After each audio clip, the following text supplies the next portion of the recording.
Shalom Bapak Ibu, saudara dan saudariku yang terkasih.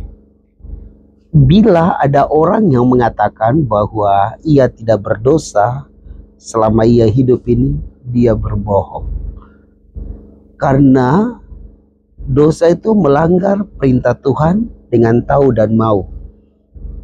Dan dosa itu muncul dalam pikiran. Ketika kita berpikir negatif, tidak ada seorang pun yang mengetahui itu.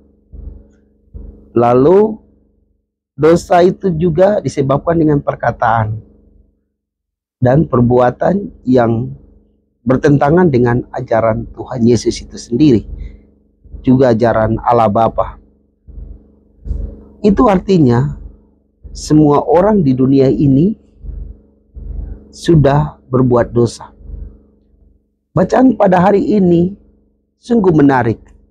Kisah tentang pertobatan Rasul Paulus, di mana dalam perjalanannya menuju ke Damsyik, Allah membuat Saulus ini bertobat dengan cara menampakkan diri kepadanya melalui cahaya. Cahaya itu menyilaukan dan membutakan mata Saulus. Lalu saat itu terdengar suara, "Saulus, Saulus, mengapa engkau menganiaya aku?" Lalu dalam percakapan selanjutnya, Tuhan juga menyampaikan kepada Saulus bahwa jika engkau ingin sembuh, pergilah ke Damsyik, bertemulah dengan Ananias, seorang yang takut kepada Tuhan. Dia akan menumpangkan tangan atasmu dan engkau akan sembuh. Saulus mengikuti sabda yang ia dengar itu. Dia bertemu Ananias, Ananias mendoakannya dan ia sembuh dari sakitnya. Matanya terbuka, selaput yang ada di matanya itu terlepas dan dia bisa melihat lagi. Bapak Ibu, saudara dan saudariku yang terkasih, Tuhan menghendaki supaya setiap orang itu bertobat. Dan biasanya ada peristiwa tertentu yang membuat saya dan Anda itu bertobat. Maka bersyukurlah jika Anda dan saya mengalami peristiwa-peristiwa yang ada di luar kekuatan kita.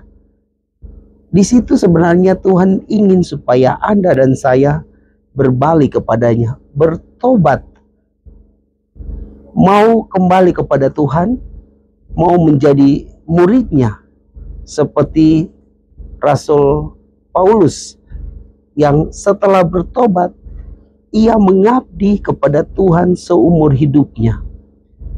Dalam suratnya yang kita dengar dari surat-surat lain, dia katakan, "Celakalah aku jika aku tidak mewartakan Injil."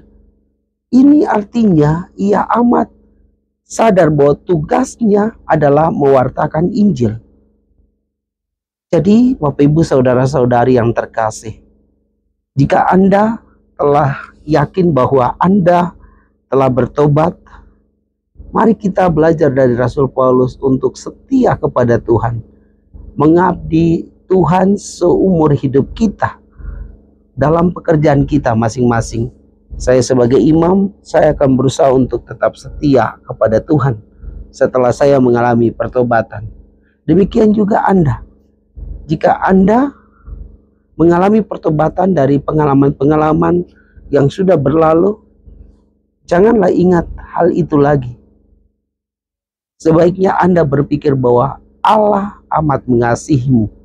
Allah ingin supaya Anda bertobat, berbalik kepadanya, dan menjadi murid Tuhan yang setia.